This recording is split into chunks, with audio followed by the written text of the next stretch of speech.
So Stefan Molyneux went full retard again, trying to reason with a young man about how marriage is good and marriage is a good idea, and how the facts that young man had gathered were wrong.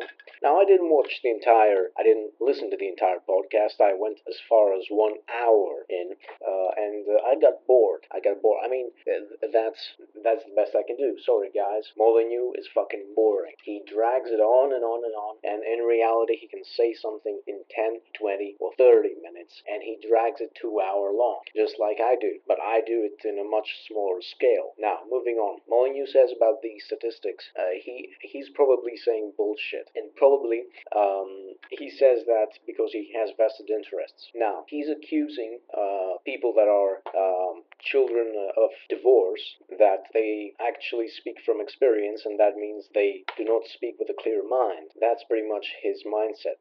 I believe he's saying bullshit. And the reason is the people that are children of divorce actually have an idea of the extent to which people can go when they are fucked up in the brain. When somebody has a very bad attitude, you can see that very clearly in a marriage, especially if there are kids. Moving on, Molyneux is not an impartial observer. He has a family and he's a stay-at-home dad, which means he has vested interests in supporting what he supports. Now, if what has indeed aggravated me was the fact that he was thinking that you're single or that you are alone or you're megged out because you feel like there is a lot of pussy that is available, and that you just do it out of hedonism, which is in fact wrong. You don't do this because of that. Many times you do this because you are bored, trying to find things like common interests when women have no drive. Women have no drive to evolve. Women have no drive to develop, and they basically share everything that their boyfriends and their brothers and their fathers do. And you can check this out. You can check their hobbies. You can check what kind of music they like. You can check out everything. It's all male influences. So for a man going his own way, this is kind of not exactly stimulating. He doesn't like having to deal with a person that has no personality, that has no inner character, no drive to evolve. And Molyneux doesn't see that. Molyneux sees his family utopia and his parenting bullshit. In my opinion, it is bullshit. I mean, whether he thinks this is the case or not, it's not about the kids. Your life is one life. It won't be repeated. You're not going to have second chances. This is one life. And by pursuit of happiness, we don't mean you need to engage in orgies 24/7. And we know this is impossible for most of humanity due to financial reasons primarily. However, it is also unfeasible in much more technical terms. And people have a lot of men have a lot of interests. They're not interested in pounding pussy 24/7. And even though we say we do, in the end of the day, we're interested in intellectual shit. And I've seen that I have communicated with men in a far deeper level than I have communicated with women. And I see that this is the case almost universally. Men can engage in very deep conversations and very shallow conversations. They don't have some kind of a barrier. Women have a very much more firm barrier, and they are between the shallowness, the ultra shallowness of what kind of clothes or shoes they're wearing, to other stupid stuff like I don't know, family stuff or something like that. And of course, they have their own in their own minds. They have superstitions and all that. They care about astrology. They care about all that kind of crap that I have no time to waste on. Molyneux, for some reason, thinks that there is something good in marriage. Let's focus on that, and he focuses on the fact on the utility of the man. It's fascinating. He is supposed to be speaking for man's rights, and he talks about the utility of man as if man is just a means to an end. And And even though he probably hints at that men are means to an end. That's not really the case. There is no end. Life has no end. It has no purpose. And evolution is not the end of life. It is a byproduct of life. It is a byproduct of the living process. And evolution doesn't happen due to a mandate of God. It happens in order to ensure your survival. Your survival, not the survival of your kids. Now, as a species, sapiens has achieved its purpose, which is survival, which is we could go as far as saying the will to power, domination. It has achieved that stage.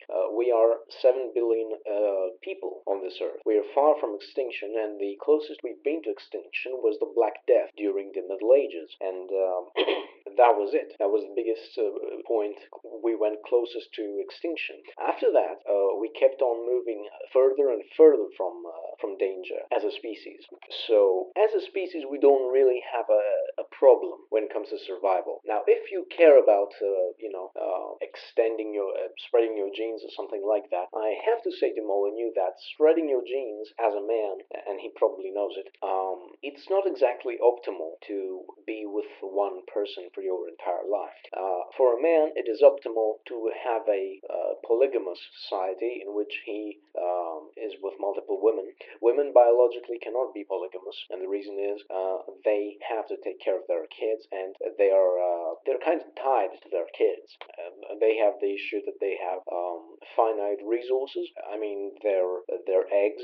They have finite resources, reproductive speaking, and men do not. Even though we want to say to ourselves that men after 40 have problems and their sperm isn't that good. Yeah, it isn't that good. Certainly, it degrades in quality, but it degrades in a far lesser extent than the female. And a man can impregnate a woman even if he's 90, because as long as he's alive, he's producing what is necessary. He's producing the seed. So the man is not the bottleneck, and that's what Molyneux is forgetting. And that means that man has no obligation whatsoever to fill in that role, the role of a commodity, the role of a function, of a means to an end. He has no need to do that. And above all, if anything, we know that humanity has gone ahead, has progressed with the help of men who have been alone and had no offspring. So, if anything, I'm not saying all men that have no offspring will produce something good for society, and I'm not saying that this is you need to produce something that will stay in society to be valued as a man going his own way. No, not at all. What I'm saying is that it's not like society is going to lose if you consider society something like an organism. And the most important thing is what I come back to. The species is secure. You don't need to worry about it. What you do need to worry about is that this is your life, and it's not going to be repeated. We're living in an age in which this thing, your life, is at the forefront. And I know that many people would want to return to the traditional setting. And I can tell you that in the traditional setting, even women were working. Even women were in the fields helping men, and they were not really idle. The only idle women were the women of the of the high class of the aristocracy. Maybe they might have been engaging in charity. I don't know. And frankly, I don't give a fuck. But in reality, the aristocratic women might have been the ones who really had it good. The only thing that changed after the Industrial Revolution and after the change in society that came from it was that women started, becoming what they wanted to become, what they were inclined to become, and men started becoming what they were inclined to become. In other words, men going their own way are just a manifestation of what men are inclined to become. You can either follow that path, or you can, accept your role as a commodity. I'm not going to pretend like I respect these people. I don't give a fuck about them. But when Molyneux says that, hey, we understand that you are children of divorce and that's it. No, friend, I'm not a child of divorce. And I've not been abused, etc., etc. And yet I can see these things. And I can also see these things because, personally, my parents were fairly older when they had me as a child. But all that aside, I can see that you can expect people to, to tell you that you're right when you have this thing. You're in a marriage, and if you make it personal, because in that talk, Molyneux did make it in some way. He made it personal. He talked about. He said to the guy that, hey, your parents are divorced, and that's what led you to your conclusions, which is part of the truth. It's not the entire truth. It's not the entire story. The entire story is that you don't necessarily need to be the child of divorce. You can see around you. You can see the transgressions of the female on the male. You can see that the males are never, ever, ever considered, entities. They're not considered human beings on the same terms like females. And even though they want to say things about the patriarchy and all that, we know damn well that the patriarchy is just a code word for another gynocentric paradigm, which was, of course, as gynocentrism means, supporting women, and that's basically it. I mean, I can't understand. I mean, I can understand it, but it just feels mind-boggling how Molyneux does all these mental gymnastics. Now, thankfully for him, he appears to be in a happy marriage.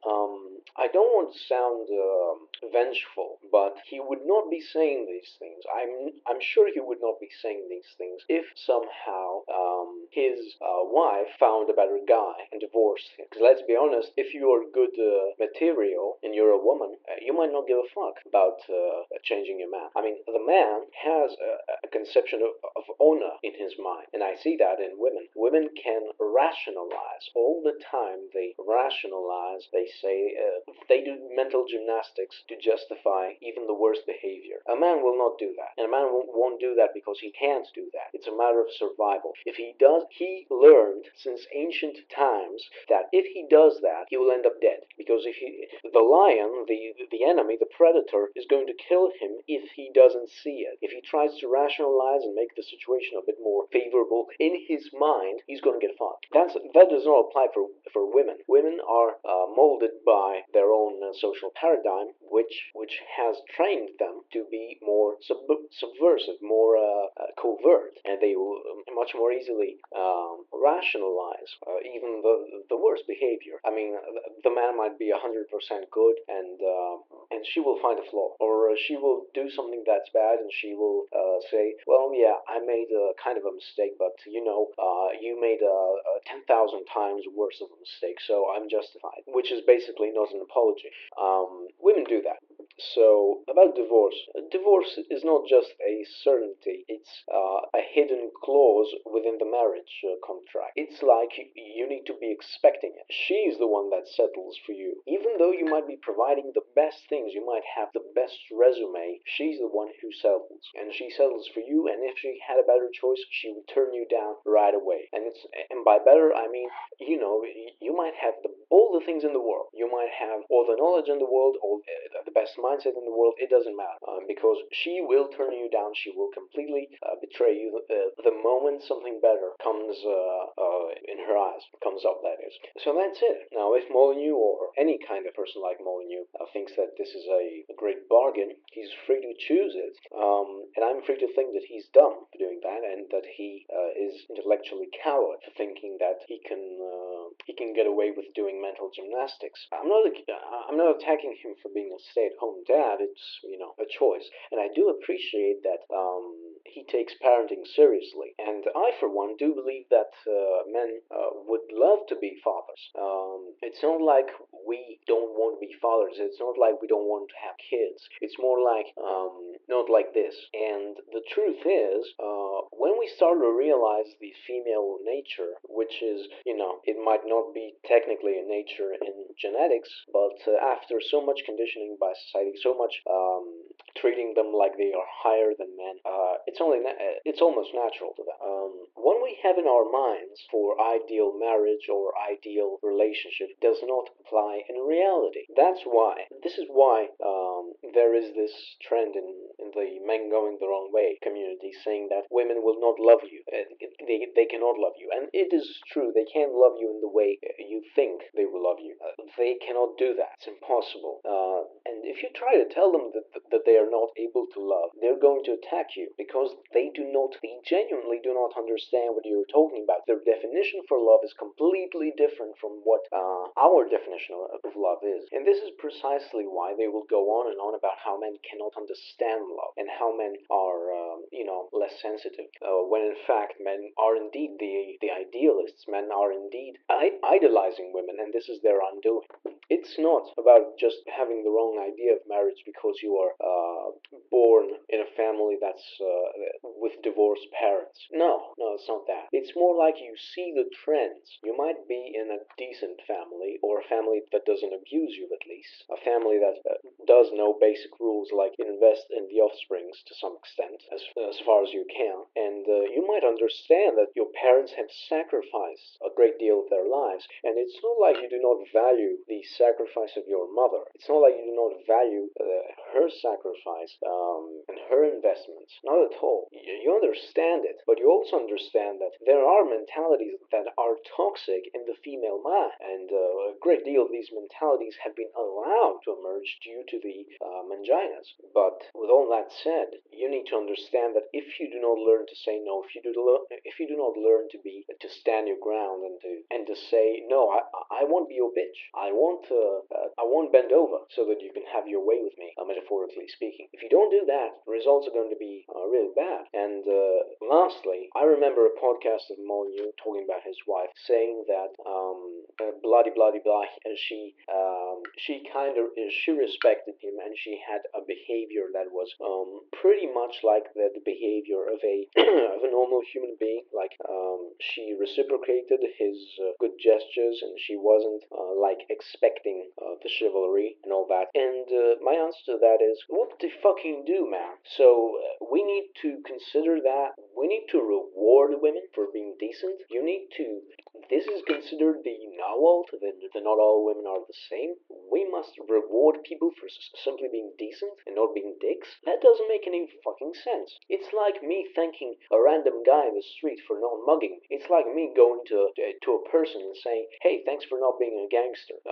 Here's 10 bucks." It doesn't make any fucking sense. Are we going to say that somehow women being normal and decent human beings is somehow an accomplishment? I didn't see anybody coming at me and congratulating me for being an okay man and for being generally polite to people. I didn't see people tipping their hats or fedoras or whatever the fuck.